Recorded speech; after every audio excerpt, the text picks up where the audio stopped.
Welcome to Burn the Rules with Chet Hirani. This podcast is for people who know leadership isn't about titles, noise, or ticking boxes. It's about how you think, how you show up, and how you perform when pressure is real. I'm Chet Hirani, and I work with leaders and high performers across business, sport, and life all over the world who want to take control of how they lead and perform. Not by copying someone else's rules, but by understanding themselves first. Every conversation here is grounded in experience, reflection, and practical insight. So if you're ready to question what leadership has been taught to be and decide what it means for you, you're in the right place.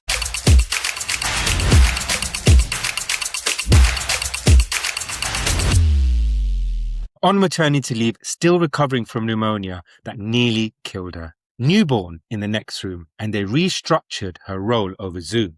Marisa Kamall spent 15 years becoming a managing director at HSBC, leading teams of thousands, managing multi-million-dollar P&Ls across 4 continents. And when she needed them the most, the system did what systems do. Today, she's the founder of Gaia, a leadership community that exists because she built the room she needed and never had. This is Burn the Rules, and let's get into it. Marisa, welcome. You've spent 15 years becoming a managing director at HSBC, leading teams of thousands, managing multi-million-dollar P&Ls across continents.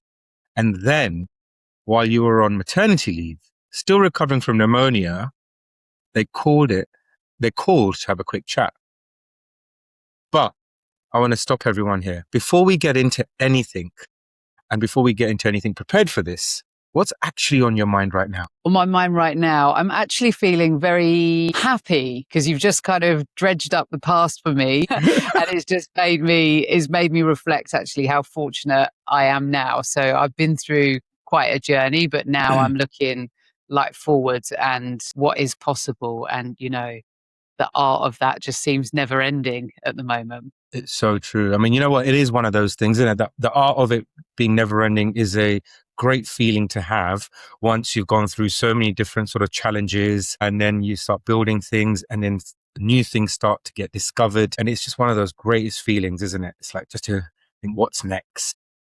Definitely. I think before everything happened, which we'll get into, I never really had like proper hardship in my life. And now that I have experienced some stuff that was pretty bad, it's like just given me a whole new appreciation, you know, that you've just got to live your life to the max. And there's no point in dwelling on like what's happened or what could have been, and just look forward. And yeah, the possibilities are endless really for everyone. Yeah. It is. It's so true. So where are you currently based, Marisa? I'm based in Dubai and I've been here for almost 6 years now. Wow. So obviously you like being there. 6 years is still quite a long time. I'm sure there's still an itch to move elsewhere. I know we had a conversation earlier on about that. So it's like you're not quite sure where is where, or is there a where, should I say? Yeah, I do love it here, but I'd say I'm not really like a homebody. So I spent most of my life in and around London, spent a few years in Brazil before coming here for the 6. And I feel like anywhere is home to me, really. As long as I've got like my immediate family around me, I'm happy. I'd like to go somewhere that's a little bit cheaper now that I'm out of corporate, and I'd prefer to reinvest in my own business than be spending the money that it costs here to go out in Dubai. Yeah, we're undecided, but potentially Europe in a year or so. But I need the sun. Lovely. Yeah, of course. Yeah, the sun is important. I'm one of those. Being here in the UK, we're currently experiencing a really good summer. Obviously, houses aren't equipped for them as much, but I'm not complaining with the sun out here. As soon as it rains, just a bit of rain, I go into this sort. I think I do really have seasonal effects disorder, where as soon as the rain hits, I just get into some depressive state where like, well, I need to get out of here and find some sun from some. And my wife, she literally she goes quiet. She almost like, oh God, here he goes again. Kind of thing. It's like, and I kind of hear myself thinking, no, Chet, you need to shut up now. You're not actually helping yourself or anyone else with this. Yeah, in Dubai summers, I do fantasize about the UK sometimes and what it would be like to go back. And I love the UK, you know, and I will end up back. I will end up there at some point, but then I do think it does rain a lot. I know you guys have a heat wave at the moment, but it can be quite savage in the winter. Honestly, yes, you're right. I mean, this is a mini heat wave, shall we say. Mm. Right. So you described yourself as a recovering banker. Yeah. And you led teams of over 5,000 people across 4 continents. What did that version of success actually feel like from the inside? Not the version I'm talking about that you'd put on performance reviews as such, but actually, what did it feel like from the inside for you? I think if I was realistic about it, now that I'm fully out of it and I just reflect on like what it actually felt like, because it's easy to get caught up in the titles and the money becomes so difficult to leave, and that just becomes your lifestyle. It's like, how could I ever break away from this and do something else when the money's this good and, it's regular? I don't have to worry about anything. But really, I felt pretty empty. My life was full of stress, thinking about my email inbox, what the meetings were going to be like, if I was going to be on the back foot, the politics of it all. It's just madness, really, to like for me, I've been out of it now for a few years, but to really think about the way that I felt is, I guess just cortisol running through Mm. your body all the time. And it wasn't until I fully left that I can actually feel that release happening. It's just like get up, do the same thing 12 hours a day, go home, like maybe like catch my partner for an hour, go to sleep, wake up, repeat, same thing. Yeah, it's tough, isn't it? Because we've kind of like have a similar sort of scenario from your sort of a corporate world and my ex-corporate world as well. Mm. Whereas I got made redundant, and when I got made redundant, I didn't really get a huge pay packet out of it because I wasn't there long enough.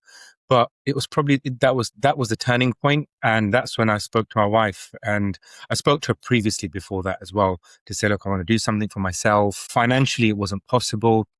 And then as soon as I got made redundant, I said to her, I said, look, I think this is the moment. And she literally just gave me 1 year. And she said, right, you've got 1 year. Now go make something of yourself. And literally that 1 year has now turned into almost, I think, nearly 10 years. And it's just changed everything. And even till this day, to be honest, I still do kind of like reminisce and think about what it was like when I was in the corporate world, waking up, getting onto the train at silly o'clock in the morning, getting across like across from where I am into London and all that hustle and bustle. I kind of miss it a little bit. But one thing that she always says to me is that she goes, I actually don't know how you wake up every morning and stay motivated in what you're doing. And I said, you know what? There's only a certain percentage of people in the world that actually can do that and then actually get a buzz out of it. And I think that's all down to sort of the person that you are from a risk perspective, because it is a risk. Mhm. You just mentioned speaking about having the luxury of having the regular pay coming in and doing things that you don't need to almost think about, but now you actually have to think about certain things of what you need to do, right? But also still having that sort of a luxurious lifestyle, but then also putting the money aside, it's the time factor that you get of actually doing things and realizing about the things that you love doing. I think that's what the drive is for a lot of people that are starting to do something of their own, especially for people like you and I who have come out from a corporate background and experienced all of that, right? Would you agree on that? Yeah, and for a while it took me a while to get motivated before I'd really thought of like the thing, the business that it was going to be. I really struggled to work from home, and even in my corporate days I was like that. So even at like managing director level, if I was working, and I know this isn't the case for everyone. I know everybody else can probably work fine at home, and it was me. So flexibility always within the team, because I can't judge other people by my standards, right? But I would clear the diary, and my PA would clear the diary on a Friday for me to get through my emails and plan. And I would just sit and do nothing, and I've got like really important stuff racking up. So that for me was the hardest thing about starting my own business, was getting up and just sitting at my laptop and really being able to push forward. But then came the I guess, the mission for me and the social impact side. And now I would say that my purpose is bigger than my problems.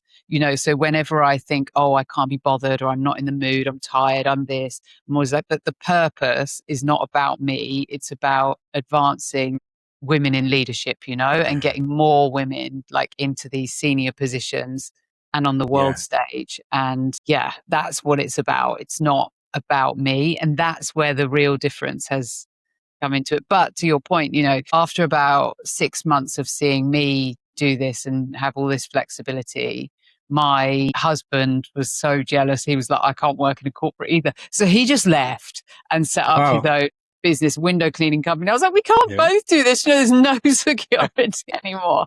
And that has been like a real learning journey for us. Like, the money stuff has been very, very challenging. We're just coming out the other side now, and I think it's behind us. But yeah, really, really difficult. So I don't underestimate that for anyone. Yeah, no, so true. I mean, while you're saying this, I'm just sort of like just going back to exactly what's going on and what's happened, in my own sort of business and at home as well. So it is very much like that. And just, I mean, the great thing is to know that you're never alone. There are other people going through the similar sort of thing. So there's always someone to sort of help and get support from and get a bit of advice from in that respect. But I want to touch on something that you said earlier on, which really, really resonated when you said you're not doing things and you're not doing this for yourself, but for other people. Now, that is a huge mission, and you have created something which is phenomenal for women in leadership and everything there. I want to talk about that. So you have created this huge following. And if you're not following Marisa on social media or anywhere else, you must follow her, honestly. So you've created something called Gaia. Can you just tell us, before I ask you a question on this, on Gaia, was like, where did the word Gaia come from and what is actually Gaia? And then we'll talk about it a little bit more. Thank you. Yeah, so the word in Greek, it means Mother Earth, and in Arabic, it means like the ultimate purpose. So it has a dual meaning, which is quite nice because I live in an Arabic speaking country and a lot of our members are Arabic. So it's really lovely that it has that flavor as well. And yeah, Gaia is a leadership community and development company. So we have one arm, the more boring side, where we work with corporates on leadership development programs for women, like an accelerator program.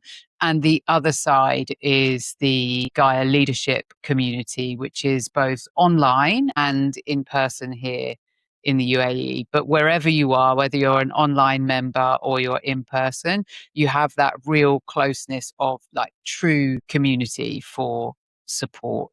So everything is about bringing members together and real interaction, to be surrounded by women who get it and are there basically to support each other and to be better. And we do that in all sorts of like ways, which I'm sure we'll talk about. But it's a really amazing community. Yeah, it's fantastic. I mean, there's a few things that you've done recently where I'm like, wow, I'm just a huge fan of everything that you're doing out Thank there you for your with support. everyone. Yeah, it's amazing. So Gaia is actually described, as you said, as a depth of a depth over networking, right? Mm. And you've been inside the most senior rooms in global banking, as we've mentioned. But what would you say? What's the difference between the two, and why does it actually matter to you? Yeah, so for me, like Gaia, it's difficult to be, I guess, passionate about banking Yeah. because there isn't really a social impact, right? And you are in a company like HSBC, you are like a small cog, even though the position is big, you're really a small cog in a massive machine. Mhm. And to take something to launch takes months, right? And there's so much like, it's just the nature of the beast, but there's so much governance and bureaucracy and like politics that goes with that versus like working for myself and running Gaia. If I decide I want to do something, whether that's launch a new tier, like run a different kind of event, I can just do it instantly. And, I have a platform and our own app and everything. So I can update whenever I want. But the biggest thing is I'm just surrounded by people that work for me and with me and our members who I really love and appreciate. and because of that, we're building something really special. It's all about the people. There's no competition. It's really just to, support each other and create a safe space where women can be themselves and share. We run group coaching circles, so they share real issues and opportunities that we collectively tackle, like a board of advisors together. And it's just amazing to see, from an impact perspective. It's like daily people getting promotions, asking for pay rises, leaving companies that might be misaligned to their values, finding other opportunities, getting confidence to go and speak on stage. Even the way they're articulating themselves is better. And that's just because they feel more confident in themselves, So it's like every day is a little, like something comes in where I'm like, that makes me so happy. And you don't get that in big corporate. There's wins, obviously, and you can work with some amazing people, but it doesn't have that same sense of like ownership and pride for me. Yeah, there are wins, of course, in the corporate world, but I mean, there's a lot of red tape as well, right? It's not as if like you can wake up in the morning and think, oh, do you know what? I've got this idea. Let's now spin this one up. You have no one else to actually say, look, does this need to be approved? Or is there budget for this? Or anything like that. You'd be like, look, it's my idea. I own it. I'm going to basically go and do it and test it out. Yeah. And if it works, it works.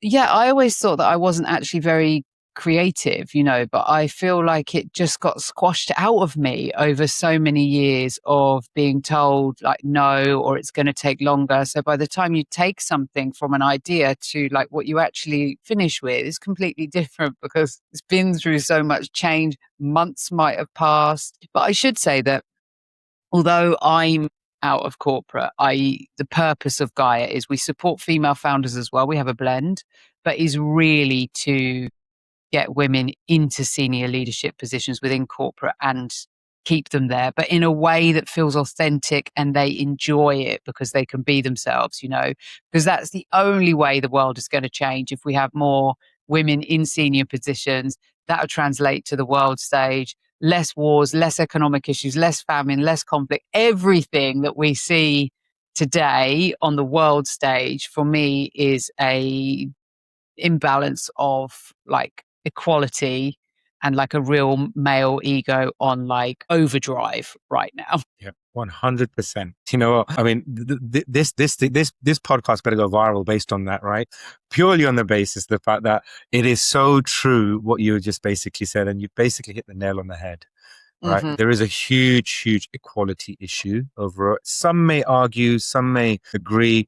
Look, everyone's got their own opinion behind it all, but then you just got to look at who's actually on the stages and who's making those decisions. And I guarantee anyone watching this or listening to this, you've probably watched the news or you've said or heard something from major figures and disagreed with them. Okay. And the fact that you disagree with them and then you've got your own opinion and then you think to yourself, well, why are they not thinking that way? Why are they not doing that? Okay. Yes, we know there's other decisions and there's on a completely different spectrum. There's a lot more conversations people have that we're not aware of. And we're not going to go into sort of political in this by far, but I'm just what you just basically said there, that just to see the change that needs to happen and the people that are there. And then you look at all these other great, huge companies out there, and then you see who's at the top there, and there's the women who are basically running the show, and and what they've done and transformed. Let's take Pepsi, for example, right? Okay. And the transformation from there. And then there's a few other companies that are just literally on my head as well. These are women that have just come in and they've like, right, okay, we're going to change things. And they do it in such a beautiful way of doing it. And yes, they are hardcore, right? They've been through it. They've experienced the hardship. They've done all this. They're worthy leaders and worthy people of being at that sort of stage. But how they go about doing things and how they go about making changes almost feels instant, certain changes, if you know what I mean, when they go on these things. Is that, I mean, if you look at the results of the S&P 500, all the female-led CEOs consistently outperform male CEOs. Yeah. Mm-hmm. And I don't think women are necessarily better leaders. I wouldn't say that on here anyway, but I do think that we are more empathetic and we rely on our emotional intelligence more. And what that does is we are less likely to push an idea through without like consensus. And we do care about how other people feel. And we create a space where people feel safe to bring their ideas. And that generates like innovation. You know, there's no point in having all these people around you if you're not listening to them. And I'm not saying like this isn't all men at all. It's just the chronic imbalance that we have right now is crazy. And, you know, women in business is proven by McKinsey that the more diverse you are from a gender perspective, and even more so from an ethnicity perspective, the stats are higher for outperforming those companies that are less balanced. It used to be, I think, 36% for ethnic diversity, more likely to outperform. But I think the most recent one's like 45 or something like that. Wow. So it really, really pays because it is that diversity of thought. You know, you need to represent your customer base. Yeah. So Yeah. it's, So true. yeah, it's not just nice. Yeah. No. Very true. Very true. So going to go back to the sort of the banking, the call, should we say, right? They called it a quick chat. Okay. This is very interesting when they said that they called it a quick chat. So you're on maternity leave. You were still recovering from pneumonia at that point as well, having a newborn in the next room. Take me into that call. Okay. What were you thinking in the minutes before it started? And what did they say? Yeah. So previously I still had postnatal depression. And then I was hospitalized with pneumonia, which was life threatening. And they knew all of this. And then I received the call. And I thought it would just be giving me an update because I knew they were doing some restructuring. So I thought they were just updating me on the team, you know, not me. Because the COO role is quite like fundamental to the running of the business, right? And then it was just a really casual call to say, we're making some changes to your role. The role was still mine, but it was significantly impacted and less. Right. And for me, I mean, I was just devastated. It's like had all of these hormones going through my body. I was depressed. I had these thoughts that I'd like almost died a couple of weeks ago from pneumonia. I just felt like it couldn't get any worse, you know, and for a company that I've basically grown up with and given everything to, I just felt so, so hurt. I remember crying, and my manager, who I'd worked with for years, by the way, in Europe and here, was like, "Oh, I didn't think you'd react like this. Like, what do you expect? I moved my whole life here, like 18 months before as well. All of this stuff's going on. The one time I really need you, you're not there." And that for me was just killer. And I had a choice whether to stay or whether to go. And it took me a while to really think about that. I was still on maternity leave, so I gave it some thought. And just over time, I remember my husband saying to me, like, you can't work for a company that would do like, how are you going to go back and Yeah. pretend like you care about the strategy? True. Yeah. Because people were like, you know, stay for the money, just get on with it. You're vulnerable right now. You've just had a baby.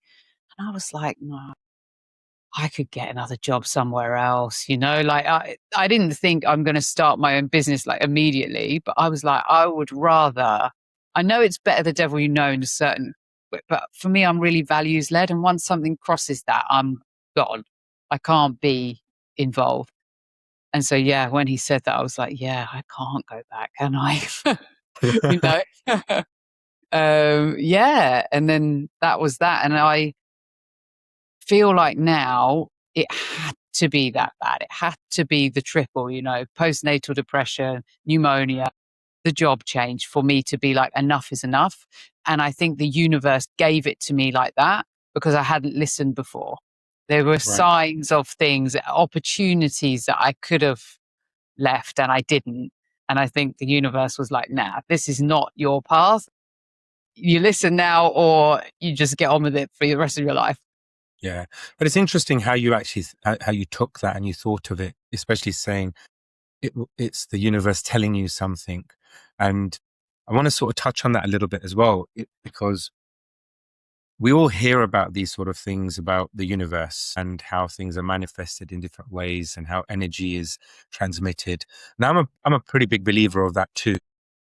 But what we don't often hear is the things that you have to go through in order for you to understand what the universe is telling you. Mm, Right. And you almost have to go through these life threatening, life changing things. And then to realize, my gosh, this is what's happening. This is what I should be doing. And then you start almost having this sort of, the only way I explain it is almost like pieces of the puzzle fitting in. So you're always constantly looking for that piece, and you're trying to, you think, oh, I found the piece, and you put it into that little space and it doesn't fit. And mm, eventually you find it and it fits, and that's where it just all unlocks. Yeah. And I always explain it in that way, to that until you find it, you always have to go through X amount of things before you find that piece, but it will come. We just don't know hmm. when it will Yeah. come. I feel like so many people are on the edge of burnout, and not taking care of themselves. And they know, but it's just that, like, it might not be right. This could be any aspect of your life, right? It can be a relationship, but you know that it's not right, but you stick with it because maybe it's easier to stick with it or to not address it. And we try and work with that in Gaia. So I try and bring like a 360 approach to leadership. We have wellness sessions, sound healing. We do you know, conscious body movement workshops, like releasing stress from the body, meditation, like all sorts. I'm open to anything, right? And the idea is that it's gives people the tools to be able to support so it doesn't get that bad. And hopefully the space in their mind to reflect before it's like that, and the confidence, because at the end of the day, when I left HSBC, I might have been like quite big and known there. But when I left, I had nothing. The title was gone. My LinkedIn page was pretty empty because I just used to like reshare the odd Yeah. HSBC post. And so your whole brand and everything is left with an organization. Now, I would never recommend that to anyone now. And it's surprising. Like, I look at people in corporates LinkedIn, of course, they're empty. But in Gaia, we give people platforms, we allow members to do masterclasses, we post about it, but more importantly, ensure that they are doing that always, so that their profile is always up to date, ready for exec search bots to go through LinkedIn and find them, and Yeah. just like start looking after yourself before, like, it doesn't have to be like me and you're starting from scratch. So yeah, it's those kind of tools are so important. It's so important to remember that ultimately you are just a being there, and you must take care of yourself. You Yeah, must, it's must, so true. must. Yeah, Yeah. it's definitely an internal thing, Mm, 100%. It definitely is. So that call that you had, it taught you that no company will ever care about your career the way you do. Yeah, because you mhm. absolutely loved what you did at that point. That's a brutal lesson to learn, right? Because a lot of people don't actually realize that, and then think that they think that the company is always there for you, and well, it's not. I mean, I can attest to that as well. I mean, every permanent job that I've been into, I've been made redundant, Yeah. right? So, So I don't care, right? Okay. But I learned that as well in all those different moments, just like you. But how long did it take you to stop being angry, should I say, about it and start doing something with it, so to speak?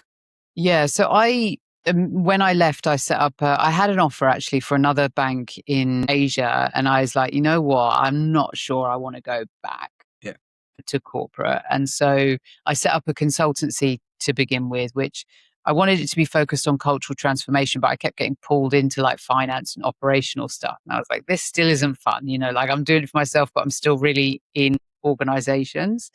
And then I would say maybe 18 months after everything happened, I'd had quite a lot of therapy, and I'd done like a lot of healing work that I'd never kind of dug that deep before.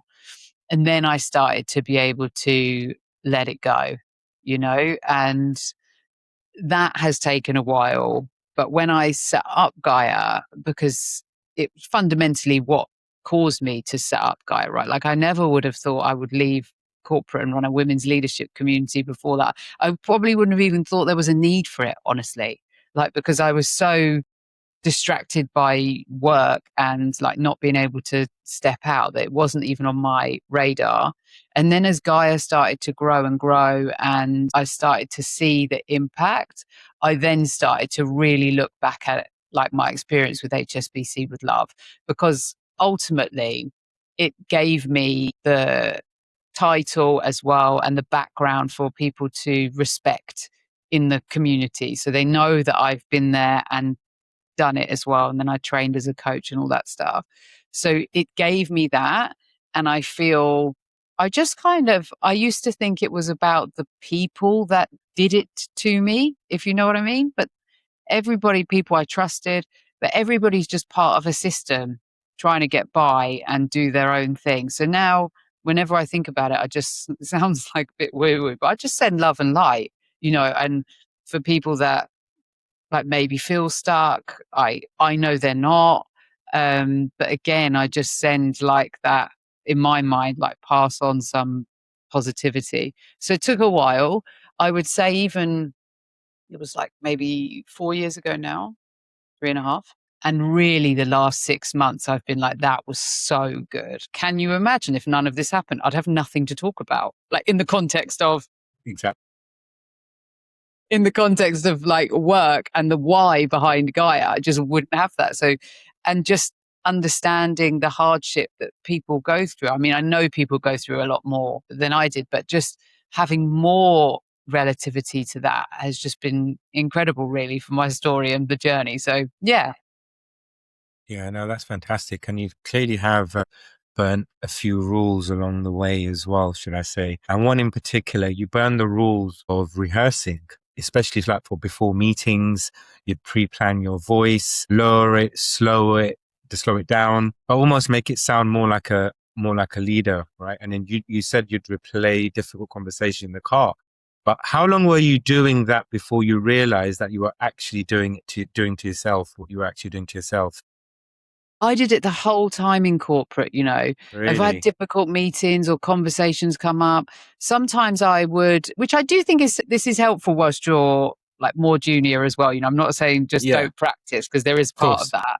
Yeah. But I would like record myself and then I'd like replay it in the car and see like how it sounded to make myself sound professional. A couple of people had commented that I was young for the role, not just this role, but like the director roles that I had before and stuff. And now again, I look back at that as like their own projection, like young in comparison to what? Like why True. can't I? I've like had all of these experiences. I've delivered results consistently year on year. Like why not give like young talent a chance? And now I see that, but when you get feedback like that, you're like, oh, okay, so how am I going to make myself look and sound older, and all these silly things. And now I don't really rehearse for anything. Even going on stage, don't get me wrong, I of course prep and I want the audience to have a good Yeah. experience, but it's more around like the story, what are the takeaways, and like to make sure they get the outcome rather than exactly what I'm going to say. So I trust in myself more and I trust that people want to hear what I have to say on like based, and if they don't, they can switch off, but like based on like my values and my experience, I don't feel the need to like go over the top to try and like people please, right? Because we all have something to share. I love listening to people, and what makes someone good is feeling that authenticity and vulnerability, not the pace of their voice or how loud they project themselves. It's like that connection to that vulnerability is what makes someone a good leader, I think. Yeah, and I kind of and I agree with you on that as well. It's like especially when you're going on stages, and some people may disagree, some people may agree in this one. Like obviously, people who haven't been on stage and speaking for a long time, they're like, well, you've probably done it so many times that you're far more confident. But we've all had to do it once, and we've all had to start doing it. And what we've learned from it is now what you can take away and teach people, right? And people might say, well, I need to practice. I need to go through everything. It's like, well, you're more likely to forget all of that. Hmm. Whereas if you just go in as yourself and you know if you know what you need to talk about, you're absolutely fine. Okay. You don't need to learn anything new. And the things that you don't know, you learn and you prep for those things, right? So then you can sort of incorporate it in it. But when you mentioned about how you love listening to people and hearing them, I think that's the most fascinating thing, because a lot of speakers on stages and people who are starting to sort of present themselves a little bit more forget about that, because they're so focused on the individuals, right? They forget about how they will sound or the message that they want to send and come across. And they almost want to please everyone on the stage, and the audience, should I say. And that's what I keep reminding people as well. So you don't have to please everyone. I go, Hmm.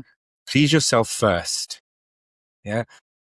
Make sure that you're happy with what you're doing first. And I guarantee you that there'll be at least one person in that audience that you will connect to and resonate with. And that is enough. Yeah. Yeah. You don't need to do it. You don't need to do it for all hundreds of people that are out there. There'll be one person there. And that one person is going to come up and speak to you. And then there'll be somebody else who'll be like, you know what? Actually, yes, it did resonate with me. And that's how that effect will take place. I agree. And just like you can't underestimate the ripple of that one or two people and who Mm, they're going to talk to and what they're going to take away as well. And I've let it go really that like not everybody is going to like me. And that's okay because I have a strong belief. And in my mind, I know I'm right, right? I'm fighting for equality.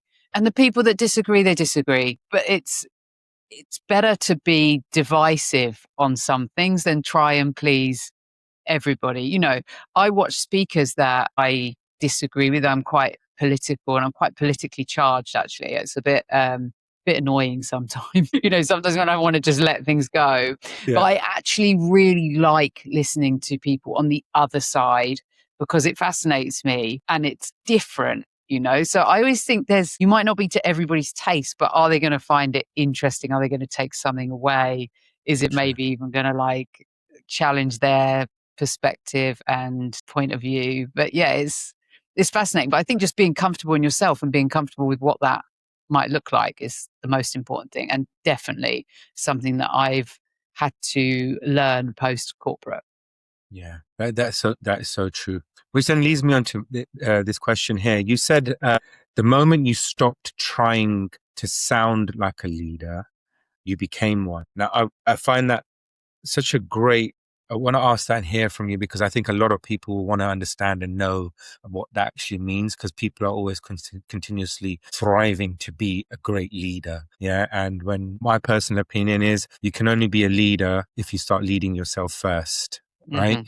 But what changed specifically for you, and what did people start responding to differently when you started doing this for yourself? For me, same as you mentioned, Yeah. leading from within. Like Hmm. for me, a leader is like can be leading amongst your family, yourself, your community, and of course in the workplace. But it's not seniority. It's not like the person at the top of the organization. It can be anyone. Actually, the best leaders I've seen are often people on a more junior level, you know. And for me, it was about finding myself, feeling confident, and feeling like I belonged in the room. I think that's the Yeah. biggest shift. Like genuinely believing in myself that I deserve to be there. We talk about imposter quite a lot, which is Hmm. a bit of a healthy tension, but it's not right that you never feel not worthy. You know, like, yes, you might have stuff to learn and you might have less experience, but you are worthy and you are bringing a different perspective that they don't have. So Yeah. never feel like that you shouldn't be there. But for me, it was really feeling like people wanted me in the room. And for me, internally, just feeling like I should be there and deserve to be there. So important.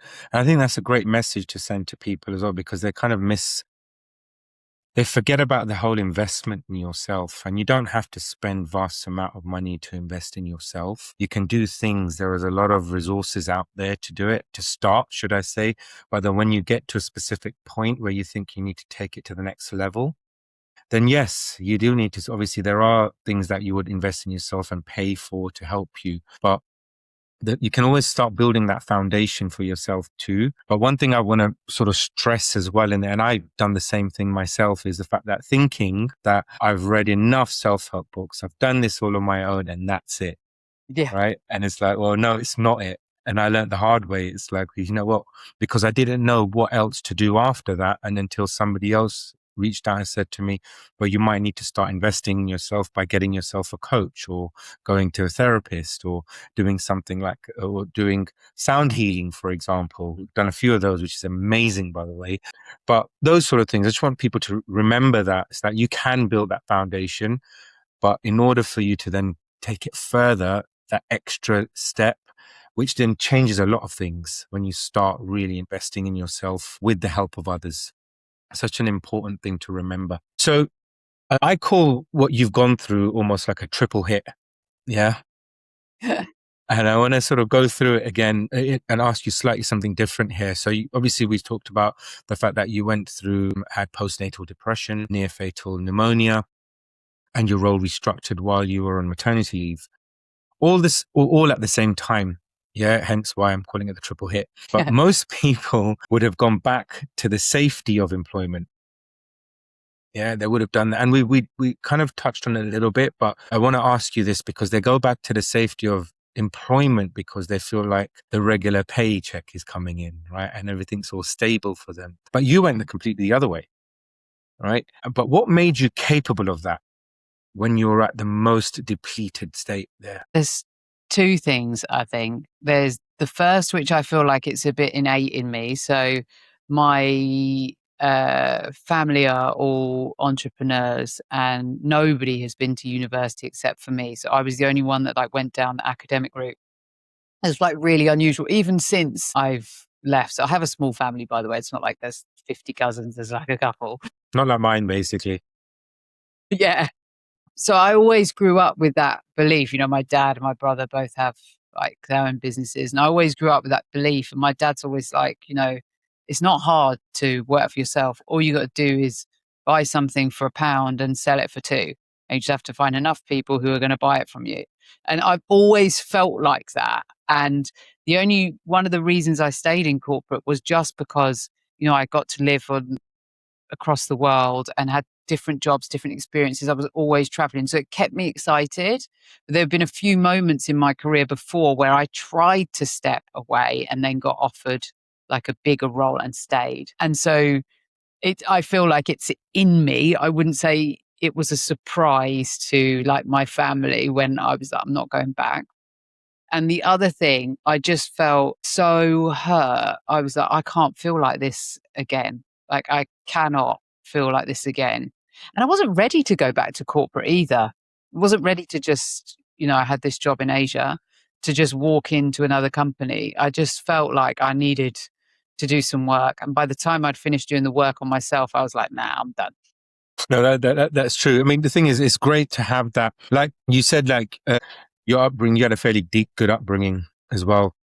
Just like me as well. It all sort of started crumbling as I got older, to be honest. And I started learning more about myself during those times. And as you do, I mean, you do that. You don't stop from that perspective. And there are things you do learn from, especially going through, I mean, like you've gone through this huge sort of life-changing, everything that's happened to you. And we do sometimes think that, I mean, you touched it earlier on, should I say, that everybody goes through different things. Everybody goes through different hard challenges, but it's how you come out of it. But then you look at your family as well, like you did, and you start reflecting on what your dad taught you. And while you said that, I did the same. I was thinking about the same thing of like, what did my dad teach me? And I was just having a conversation with him a few days ago, in fact, and just understanding what he's taught me and like having these continuous conversations. It's like, it doesn't matter how old you get or how wiser you get, should I say, there's always going to be those moments that you can go back on and relearn back on everything that you've been taught when you didn't have anything, Yeah. you know, and the way you are. So it's fascinating in that respect. Right. So I'm going to shift a little bit, okay? Because you're very much into working out, looking after yourself from a fitness perspective. And this is crazy, right? I mean, I thought I was like the one wake up in the morning and go to the gym every day. But you start every day at 5:30 a.m. and you CrossFit 5 to 6 times a week. That is Yeah. nuts, right? And you described it as a system that keeps you regulated. Now, I love that because I completely 100% agree with that. Hmm. But when do you work out that physical regulation was a thing your leadership actually depended on? So I've always like been in the gym and doing like different things like Barry's or like whatever, like more like hip focused stuff, Yeah. but nowhere near to this consistency over the last couple of years. So I've always been fit, so it wasn't like a new thing. But for me, it's just that release, and talk about having the motivation to get started in the day. That Mm. sort of sets it up. Yeah. If I haven't been, then I could sit around in my pajamas for a little bit longer, maybe have like a cup of tea on the sofa, like whatever it is. But for me, that just kicks everything in. And if I haven't been for a few days or even like 2 days, I feel like, oh my goodness, I feel terrible. I feel lethargic. It's all in my head, right? Of course, it's good for you to take breaks as well. But for me, it just kicks the day off. And I am so grateful for the fact that I'm able to do that. My body is healthy. It comes to this thing as well that once you've been through something like that, you do feel immensely grateful for the fact that you can move, and you want to protect it. You should put muscle Mm. around your bones. It's so important, especially when you're in your 40s, to like take care of yourself. And I've found that the best leaders do like mind, body, soul. They really take care of everything because you know what it feels when you're lagging in one of those Yeah. areas. You can't Totally. show up. Yeah, you can't show up as you want to. And so I found the best leaders do like all three. Yeah. And it does help. I mean, this is why the next question I'll ask you, because I was actually only thinking Mm. about this today, right? Is what do you do when the system breaks though? Okay. Like, for example, when you miss the workout, day runs you, for example, doubts come in because they can come in. What's the real version of how you actually then recover from it all? Yeah, so this is quite live actually for me. So the reason I go first thing in the morning is because nothing can get in the way. I don't even check my phone before, as long as like my daughter's in the house. She's like 4, so she would be. So there's no emergency, right? As long as she's Yeah. safe, then I just don't turn my phone on. I don't look at it, so nothing really gets in the way. But if I'm injured or something, and now I'm actually recovering from an operation, so I've had 2 weeks out. Fine. And it was funny actually, because the doctor said to me, I went for the checkup, everything's fine. And I said to him, when can I get back in the gym? And he was like, my goodness, I've had like 2 weeks out of the gym. I've got my whole life ahead of me, but when can I go back? And I was like, oh, it did make me laugh, because I did think he is so right. Like, why am I? It doesn't feel right yet. So why am I even pushing myself to go? I haven't even really been able to walk because it was an operation on my leg. I'm walking now. Okay. Good. And so I actually just like carved out time in the morning just to like be a bit more peaceful and write down some thoughts. I guess journaling, but I not really a journalist, just like writing down like how I feel about things and like kind of like I will be back soon. Yeah. Yeah. I do the But same. yeah, it's for like creating headspace really Yeah. in another way. And so the doctor did give me some perspective. I said, he's so right. I've literally got my whole life and this is 2 weeks. And why would I rush back if I don't feel like it, if I'm not well enough to go back? True. But you know what? I think that's also down to, I mean, that's what you've gone through. I mean, you've had an operation, you literally can't go to the gym, right? Mm, But you've also replaced that with something else, which then helps your mind, body, and soul mm, as well. Yeah. I think that all goes down to not motivation, but discipline. yeah, Because let's say, for example, on a slightly smaller case, I go to the gym every single day because I have to. Right. And when I say I have to go, because my day just does not fall into place if I've not been, and I've just drilled that into me. I'm not saying everybody should do that, but I think everybody should try something like that. yeah. But I think like, everybody should exercise in yes, whatever that is correct. Hmm. So even if true. I don't like to be all preachy about it, 'cause Yeah, everyone, no, it's true. And like, for whether it's example, I mean, walking or whatever. yeah, we had like a very close family wedding, right? As you know, and obviously Indian weddings, it's a good few days events. So it kind of kicked off on sort of Wednesday into Saturday. So, or Thursday into Saturday, should I say. And then in my head was like, I have to go to the gym Monday, Tuesday, Wednesday, because I know I won't be able to go on Thursday. Mm, Right. And the likelihood is that I won't be able to go on Friday or Saturday either. And I'll probably recover on Sunday. And then I'm thinking I will go to the gym on Sunday, but none of that actually happened. Okay. I did go Monday, Tuesday, Wednesday, knowing that I wasn't going to go. So I had that already planned. But if I had thought of myself maybe a good few years ago and I was in that same situation, I'd get to a point after the wedding's all over and say, oh, do you know what? I just need another few days to recover. I just need to do that. yeah. Right. But now I'm like thinking, well, I have to go. I've got no choice, but I have to go. I've given myself that time. I have to go. And then I think, how well were you doing prior to all Mm, of that? Okay. And now think by you doing this, how great you're going to feel moving forward. Okay. yeah. And I think that's where discipline is basically formed. And I think that's a good example of discipline. Mm, Whereas sometimes I think that the word discipline is not used correctly either in specific ways, especially when it's discipline about yourself. hmm And when we're talking about sort of lead from within and we're doing everything within yourself in order to be a greater person, it goes back to exactly what you said. The greatest leaders do focus on mind, body, and soul. And I think you really need to sort of look back at that, and everybody mm, who's watching or listening to think, you know what? Maybe I need to start that, or maybe I need to just do something. Just one thing that's going to make you feel better than you were probably half an hour ago. You know, yeah. that's all we're asking. You have got me thinking. I haven't actually thought about it like that before, but like it is, everything in my life is more disciplined now. As in, like, I don't drink as much alcohol. I hardly drink now. I just don't feel like it, because if you're working out like that, you don't want to Yeah, ruin it in one exactly. glass these days and it's Yeah, ruined. Um, and my eating is more disciplined. Everything has more structure. And that is, I think it is because of, like, the career wouldn't be successful without it now, because there's no one here to save me. So you have to be. And actually, even thinking, I always make sure I have like at least 5 business development calls a week. And if I haven't, then I feel like it's a bad week. yeah, Like everything. And I'm not the sort of person that writes stuff down or has big trackers, or, I'm not like that at all. I'm like, it's all in my head. But yeah, it's definitely discipline. yeah. And it's thing is, it's a difficult one as well. Mm, But the most important thing that I think back at it is that you start enjoying things a little bit more too.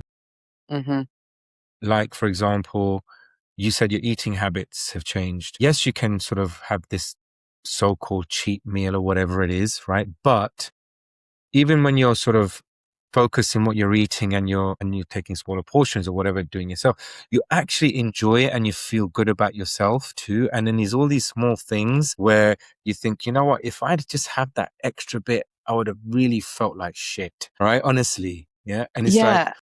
I don't feel like that.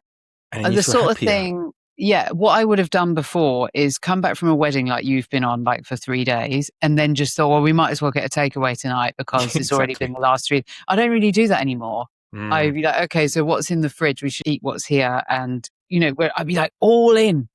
And yeah. that's like where it would just be unhealthy. It's actually, you can enjoy yourself and then stop. I Yeah. love nice restaurants and stuff, and Yeah. Don't get it's me not wrong. Yeah, of course. like, don't get me wrong. When I go out for dinner, I go out for dinner. Like, I don't Yeah. hold back on what I want, and Mm, of course, because I don't. It's not about even what I look like. It's about how you feel. So yeah. And then enjoying just feeling food is happy about yourself as well. And then you just project that energy to everybody else, and it's what you do. So Mm. you said also that you said, I used to believe that if I worked hard enough and delivered enough, the system would eventually make room for me. Okay. It won't. How long did you believe that before you actually stopped? I think probably until I left. Yeah. So it's always that.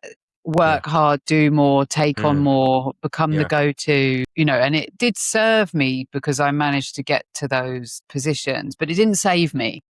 Right. And actually now I think it's about like being really clear on what's your responsibility, delivering it really well, doing it with good boundaries. That's where real leadership sits. It's not doing more, taking other people's stuff and people pleasing. You don't need to do that. You just do like your role really well. Do it with an amazing network and focus on your network internally as well as externally. Have brilliant stakeholder management skills. I'm not saying that, but thinking that sitting there until 8 p.m. every night will get you somewhere, it won't. Yeah. And It's don't true. rely on your work. We all have these things in performance reviews, right? Where it's about who's seen you more than what you've delivered to your manager, unfortunately. Yeah. Yeah. So true. So true. Right. So you built Gaia. Okay. And you built Gaia as the community and the community you needed and didn't have. Okay. Tell us more about Gaia. Tell me everything about we've touched a little bit on it, but from the inception phase of how you felt when it was started to grow and what it's becoming now. Yeah, thank you. It's been amazing. So when I started it, it was obviously just me, and I was calling people up on LinkedIn, like women I'd seen on LinkedIn that were senior, and be like, you know what? My name's Marisa. I'm like XMD at HSBC, and I'm starting this community, and there's going to be this really cool group of women, and I think you'd be a good fit. And it's like the cost per month. What do you think? Mm-hmm. So many times, like, put the phone down, put the phone down. Yeah. But then I got 8 women to start. So we started one group and ran it like a group, kind of peer group coaching circle, 3 hours per month. And then I grew another one. So then I had two groups of 8. And then before I knew it, I had like 40 women. And then I needed more coaches. And then there's about 120 here now. But it's a the in-person stuff in the UAE is like a full subscription model. So you join, we have a 3-hour peer group per month, which is the coaching circles, loads of options across Dubai and Abu Dhabi to pick. So you fit around your schedule. But then on top of that, we have connects every month where members showcase something that they are an expert in and run a workshop for like a bigger set of members. So we have like 40, 50 turning up to those every month. We have our wellness sessions every month, sound healing and other stuff that we talked about. And then we have all of the things that happen online, like on live masterclasses and stuff. And we have like a Christmas party, iftar, Diwali. I really try and make it as inclusive as possible because our membership is really diverse as well. And then as it's grown, I've grown to build our own app and platform and stuff. And now we have this online membership as well, which is global. So we have women from across the world joining, and we do online masterclasses and online peer group coaching circles. So really, it doesn't matter like where you are, you still get that feeling of like genuine care, and the group's always small enough for you to really connect with people. So yeah, I built it really because I realized I had no network outside of banking, and I knew I didn't want to work in banking. So I was like, okay, well, I'll just build something. And then what I thought would be more network and more leadership skills focus is really community and really focused on like self and finding like your authentic voice so you can be comfortable in any situation. That sounds nice. You should start doing I've got an idea for you. Maybe if you've already thought of that idea, but to create almost like a Gaia summit or something like that, Yeah. Yeah. I want to do like a TEDx style, Yeah. like Gaia event. That would be brilliant. That would be Q4. brilliant. Yeah, absolutely. Wow, nice. So the listener right now of this podcast might not be a woman in banking. Let's take that out of the equation from here. But they're almost certainly performing a version of themselves at work, right? Adjusting their voice, for example, their energy, their position to fit what they think, their position to fit what they think the room expects. What's the first thing they need to actually do to stop that? Catch the voices in your head. So when you feel yourself like self-sabotaging, whether that's people pleasing, like over control, gone into stickler tendencies or hyperachieve mode, like not being content with what you've done ever and always going for more. The first thing for me is to catch that and label that, because that is not you. You know, you have a saboteur. There's work on this. It's Positive Intelligence by Dr. Sherzad, but I really believe in it. But it's a saboteur creeping in, and that's not you. So it's really important just to like start by catching that and be like, I have got you, people pleaser, and I hear you, and that is not me. And then there's loads of tools and everything, but I mean, I would just start with speak to yourself empathetically. Like in this situation, how would you talk to like a friend or a trusted colleague? What would you advise them? And take a step back. So don't push for more all the time or to be more. Just listen and take a step back. Yeah, it's true. Take a step back even before entering the room, right? Yeah. And then and then think about what outcome do you want to have as well. Mm-hmm. How do you want this meeting or this talk or something to go, and then focus on that rather than everybody else around you. Something that is really important to remember. You created something which I think is great. Yeah, you created something called Chat GPT. Yeah. Yeah. So this is almost like, this is a movement for women to stop being passive users of AI and start sort of shaping it. Yeah. What does that have to do with leadership for someone who doesn't think of AI as a leadership issue yet? Yeah, so the movement for ChatGPT is getting more women to use AI because there's huge bias in the system, right? We know there's huge bias in the internet that exists already. We know like most of developers in this space are men. So even the tools that we're using being developed by men, and men are also using AI tools more than women. So the idea of ChatGPT is that women prompting and breaking the bias in the system and really changing those LM models from the outside in is so, so, so important. And as far as AI is concerned, this is a chance to really level the playing field. I think people, perhaps in a lot of organizations, they're not allowed to use it. Like they're not using Claude, for example, right? Yeah. Because it's like companies are concerned about data privacy, and probably rightly so at the moment. So they're using internal versions of.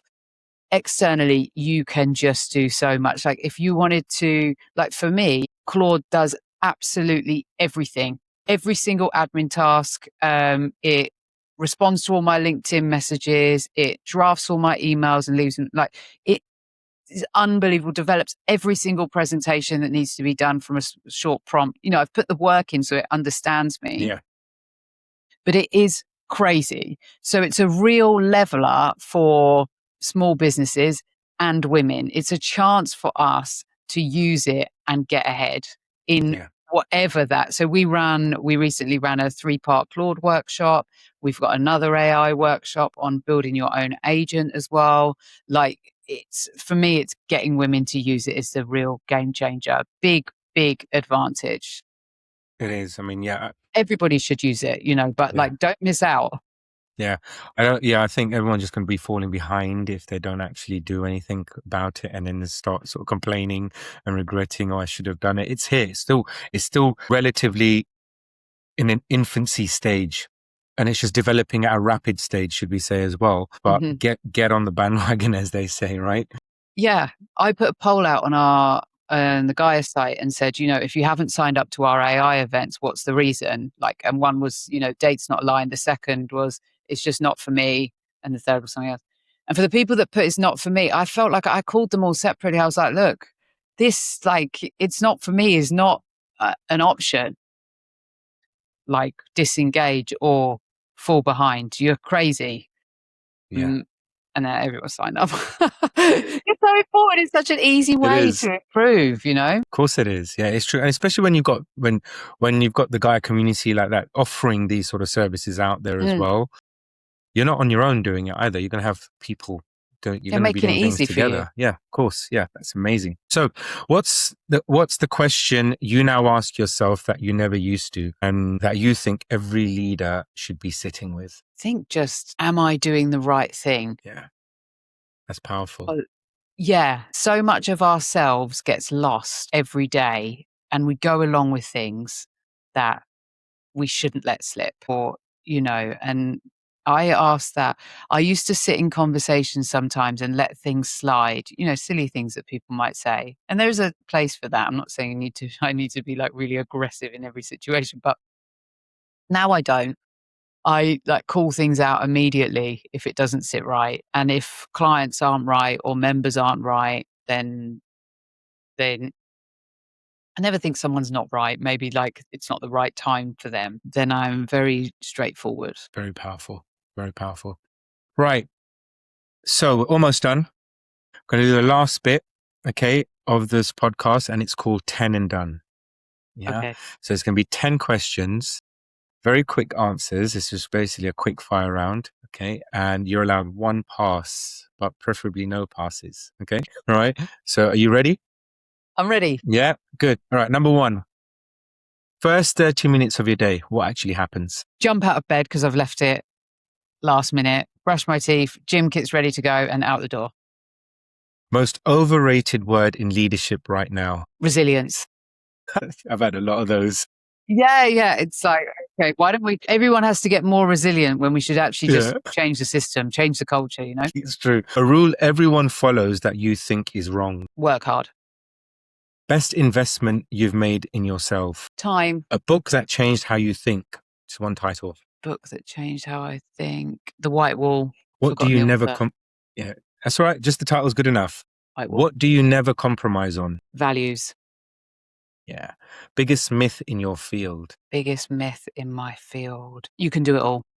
Yeah. What are you currently trying to unlearn? Done a lot of unlearning, but there's other things. Past.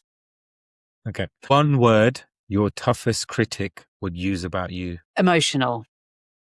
And last one, what's the next version of you're working on? Purist I can be in terms of like being able to let things go. Like I should be able to sit across the table from Donald Trump and have a discussion around like why I think gender equality is important. And I couldn't do that now.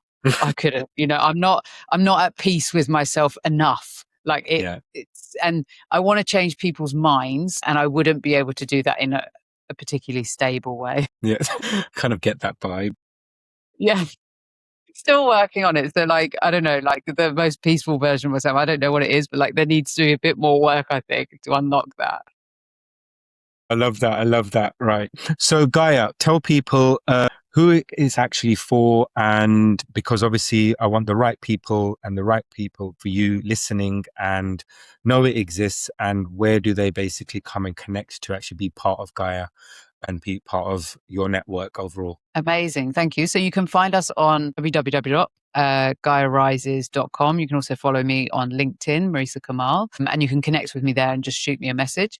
But Gaia is for any women in leadership at any level. So we have different tiers and access points, but our stuff is accessible for everybody. And when I say leader, you can just be starting, not just be, but you can be starting out in your journey and you'll find like all of our courses and all of our masterclasses really beneficial. And I wish I'd had it now. If you're perhaps more senior, you might benefit more from like our peer coaching and stuff that happens online. And of course, if you're in person in Dubai, then we can talk as well.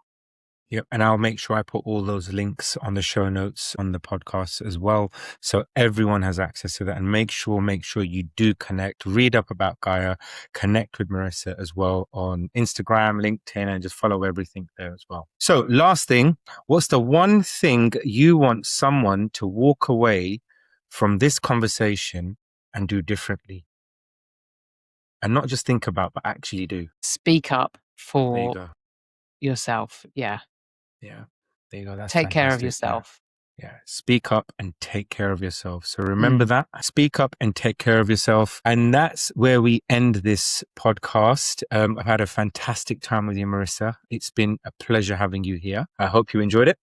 Yes, thank you so much for having me, and thank you so much for listening. Great Been a stuff. pleasure. And that's a wrap. See you on the next one. Before you go, take a moment to think about what stayed with you from this conversation. Not what sounded impressive, but what challenged how you think, decide, or lead. See, leadership isn't something you wait for. It's something you practice internally, daily, and deliberately. And remember this, you can't lead a life that matters by following rules that don't. If this episode gave you perspective, share it with someone who's ready to take more control of how they lead and perform. And subscribe wherever you listen, and keep redefining leadership on your own terms.